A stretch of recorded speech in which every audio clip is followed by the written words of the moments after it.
In this video, I am laying a radius wall. So if you see, it's got like a curve to it, right? And I'm really fortunate. Sometimes you got to figure out the radius the people want, but with what I'm working on right now, they already ripped the wall out, so this is the radius they want. And on this side, I'm coming 8 inches off the existing concrete, and they're gonna fill it in later. You're starting. You want your block stacked up, you want a mud board, your trowel, all that good stuff. And if you notice here, I got these ears. I'm cutting the one side off. So when I'm on the radius and they're getting tight like that, if you come over here and look at what's going on, I have a normal joint here, right? So 3/8, 3/8, and the joint, or the head joint is gone. So when you cut that off, it'll come in tight. Another thing, is impossible to get these absolutely perfect. Like you'll see here, when I go to do my bond on this, you're gonna have a little bit of some spaces there. When you cover these with mortar and scratch coat it, it'll be fine at that point. So that's what we're doing. I'm doing the first course right now. I'll go through and do one block with you. So I always clean up that mud on the footer, so we're gonna reuse this quick. Roll your mud. I flick it on the footer like that. Doesn't have to be too pretty right now. Get your head joint. Swipe in, out, Ooh, messed up. There, we're gonna take our block we cut, right? And whatever side you're doing, you're gonna have to figure it out, like what you need. Like if you do it backwards, you'll know. Like I'll have a huge joint over here, so we're gonna flip this, and you can just slip it right in there. Squish that mud out, and with my height here, pretty easy. You're probably not gonna have such an easy time if you don't have all your heights and stuff established right next to it. I just gotta make sure I'm level over here. Shake her down, level to your back block. So this is way different than when you're running a normal wall. You gotta do each individual block. Make sure we're 8 inches. Tap her back.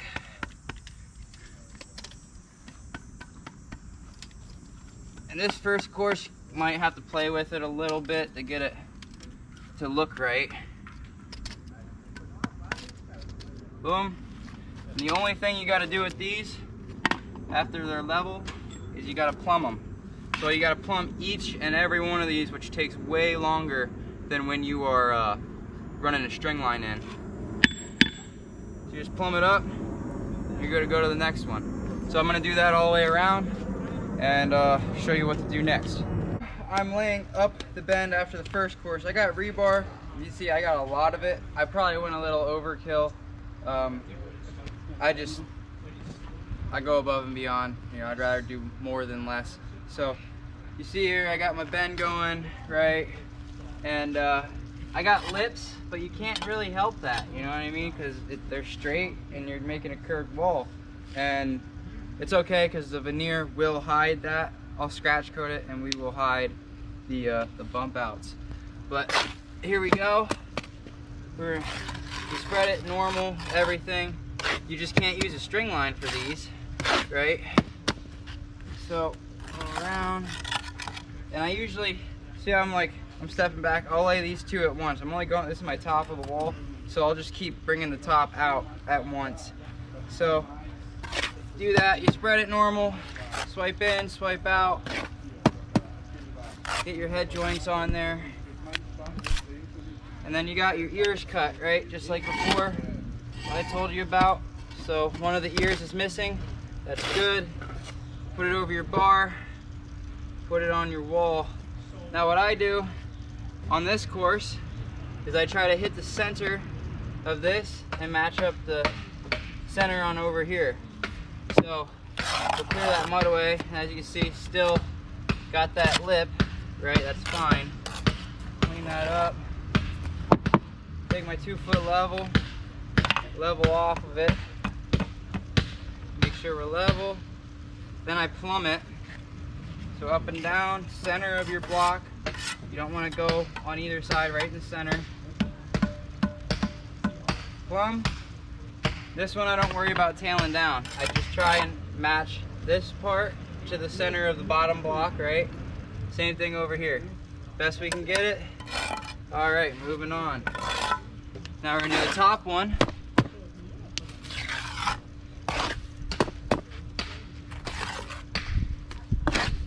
Same thing, spreading the mud wise. Oh no, don't do that. Got that there, okay. Good for this one. Ugh. Now this one, when you set it, right, you match up this ear, right?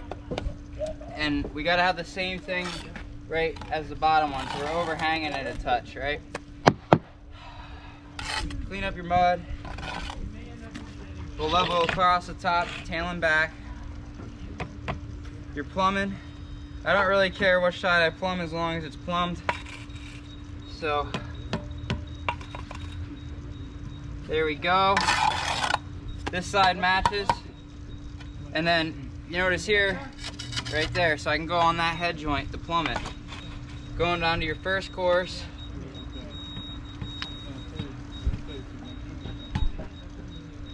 And that's a bit excessive. So I'm not gonna go that far, right? It's a curve, whatever. Like, I mean, that's huge. So I'm just gonna cheat it a little bit, you know? So it's still got a lip on it, but it's not perfectly plumb. It'll be okay. You don't wanna, I want it to look the best I possibly can. Sometimes looks don't match what is level and plumb. So, top of the wall, just like every wall you ever build, you gotta fill in the head joint, lock them all in on the top. All right, and then you're good to keep doing the same thing. So I'll do another two, another two, another two, and then we'll come back and fill all these with concrete. So the last thing we did was we core filled these everywhere we put rebar, and that's pretty much it. I gotta put a scratch coat on this, but this is how you lay a radius wall, core fill it, whatever. Check with your local area code, like enforcement people, about how much space you need in between your bar. I know that's definitely good. I'm from Pennsylvania, I'm in Massachusetts. I don't know what their deal is, so I just went overboard. But yeah, so that's how you do that. Thanks for watching. We killed it today. We're wiped out today.